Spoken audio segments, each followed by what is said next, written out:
In today's video, I am going to teach you how to fix Google Meet audio problems. To get started, look at your screen while you are in a Google Meet session.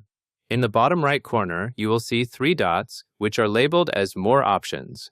Click those 3 dots to open the small menu. After you open the menu, select Settings. If the menu is small, you may need to move your eyes slightly to find Settings, but it should be near the top or middle of the list. Now that you are in Settings, look for the Audio section. If you see tabs or an audio category, open the one labeled Audio. Sometimes the wrong microphone is selected, like a webcam microphone or a virtual audio device, and that can make you sound distant or completely silent. Similarly, the wrong speaker output can cause you to hear nothing even though audio is actually coming through elsewhere. Next, focus on the microphone drop-down menu. Click the microphone drop-down to see the available microphone options. Choose the correct hardware that you want to use.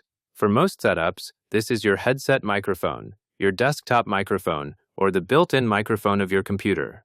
If you are unsure, look for the name that matches your physical device. If your current option is set to something you are not using, switch it to the correct one.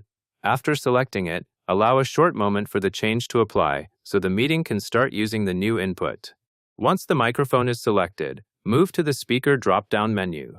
Click the speaker drop-down and choose the correct speaker output device that you want to hear the meeting through. This could be your headphones, your monitor speakers, or your computer speakers. Picking the right speaker matters because audio may be playing, but your computer might be sending it to a different output. If you are using headphones, select the headphones. If you are using desk speakers, select the speaker option that matches them. After you have selected both the correct microphone and the correct speaker, confirm that your selections are saved in the Settings panel. In many cases, the changes apply immediately, but it helps to wait a brief second so the system updates the audio routing.